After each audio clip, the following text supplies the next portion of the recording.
আসসালামু আলাইকুম সবাইকে। সবাই কেমন আছেন? আশা করি সবাই অনেক ভালো আছেন। আমরাও আলহামদুলিল্লাহ আল্লাহর রহমতে অনেক ভালো আছি। তো আবার একটি নতুন ভিডিও নিয়ে আপনাদের মাঝে হাজির হয়ে গেলাম। আশা করি সবাই মাই ওয়ার্ল্ডের পাশে থাকবেন। তো আজকেও সকাল সকাল অনেক সকালবেলা উঠেছিলাম। উঠে আরহামের স্কুল আছে, ওকে নিয়ে স্কুলে রওনা হয়ে পড়েছি। তো আজকে আমার সোনা বাবাটা মানে আরহাম অনেক অসুস্থ। ঘুম থেকে উঠেই বলছিল মা গা মাথা ঘোরাচ্ছিল, বমি বমি পাচ্ছে। বাচ্চাটা আমার সম্ভবত পেটে গ্যাস হয়ে গিয়েছে। গত রাতে ওর ফুপিদের সাথে নুডলস খেয়ে ঘুমিয়েছিল, তাই মনে হচ্ছে ওর মনে হয় গ্যাসের প্রবলেম হচ্ছে। তো যাই হোক, ওকে আগে স্কুলের ভেতরে পৌঁছে দিলাম। তারপর আবার আমি ডক্টরের কাছে গিয়েছিলাম, কারণ অত সকালে ডক্টরের দোকান খোলা ছিল না। পরে ওকে স্কুলে দিয়ে আমি ডক্টরের কাছ থেকে ঔষধ নিয়ে ওকে স্কুলের ভেতরে গিয়ে আমি ওষুধ খাইয়ে দিয়ে এসেছিলাম। তারপরে তো স্কুল ছুটির পর ওকে নিয়ে আবার আমি কোচিংয়ে চলে আসলাম। ওষুধ খাওয়ার পর আরহাম এখন একটু বেটার আছে, বলতেছিল মা এখন ঠিকঠাক লাগতেছে।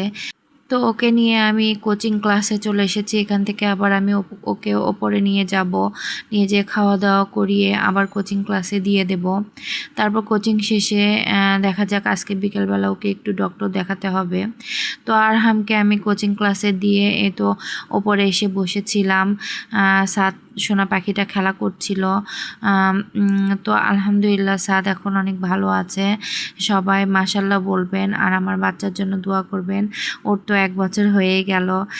গতদিন ওর বার্থডে ছিল, সবাই দেখেছেন, অনেকে ওর জন্য দোয়াও করেছেন। তো যাই হোক, আমার বাচ্চাদের জন্য সবাই দোয়া করবেন যেন ওরা দুজনেই সুস্থ থাকে। আরহাম একটু অসুস্থ, ওর মাঝে মাঝে গ্যাসের প্রবলেম হয়, পেট ব্যথা করে, বমি বমি পায়। তো ওকে একটা ভালো ডক্টর দেখাবো ভাবছি।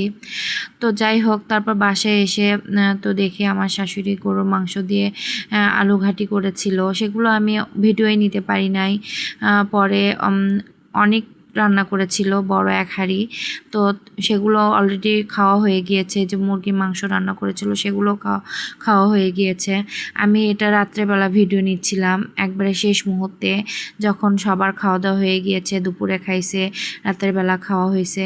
খাওয়া দাওয়ার পর এইটুকু লেফট ওভার রয়ে গিয়েছে, আমি তখন ভিডিও নিচ্ছি। কারণ আরহাম অসুস্থ আর আমার ননদরা এসেছে, ওদের নিয়ে আসলে গল্প করতে করতে কোন দিক দিয়ে যে সময় চলে যাচ্ছিল আমি ভিডিওই নিতে পারি নাই। তো তারপরে তো বাচ্চারা সবাই ঘুমিয়ে পড়েছে, আমি একটু লটকন খাচ্ছিলাম আর আমার ভাইয়ের কথা মনে পড়ছিল। আমার ভাইয়ের একটা প্রিয় ফল এইটা। তো খাচ্ছিলাম আর একটু করে ওর কথা মনে হচ্ছিল। তো রুমে নিয়ে এসে রেখে দিয়েছে আমার শাশুড়ি, আমি খাই নাই, মাত্র একটা ছিলেই ওর কথা আমার মনে পড়ে গিয়েছে। ভাই আমার খুব পছন্দ করে। আর সুমিত যেখানে থাকে, মানে জান্নাত যেখানে, আমার ভাই যেখানে থাকে, সেখানে এই ধরনের ফল খুব কম পাওয়া যায়। এগুলা, তারপরে কাঁঠাল, এগুলো খুব কম পাওয়া যায়। তো ওর কথা খুব মনে পড়ে কোনো কিছু খাইতে গেলে। তো যাই হোক, এটাই স্বাভাবিক, ভাই বোনের সম্পর্ক মনে হয় এরকমই হয়। তো আমার বাচ্চারা এখন ঘুমিয়ে পড়েছে, আমিও ঘুমিয়ে পড়বো। আমার বাসায় এখনও মেহমান দিয়ে ভরা, আমার ননদরা সবাই আছে, সবাই বাইরে টিভি দেখতেছিল। আরহাম মাত্র একটু আগে এসে শুয়ে পড়লো আমার কাছে। তো আজকে ভিডিও আর বড় না করি, আজকে ভিডিও এ পর্যন্তই। আগামী ভিডিও দেখার আমন্ত্রণ জানিয়ে আজকে ভিডিও আমি এখানেই শেষ করছি। সবাই ভালো থাকবেন, সুস্থ থাকবেন আর নিরাপদে থাকবেন।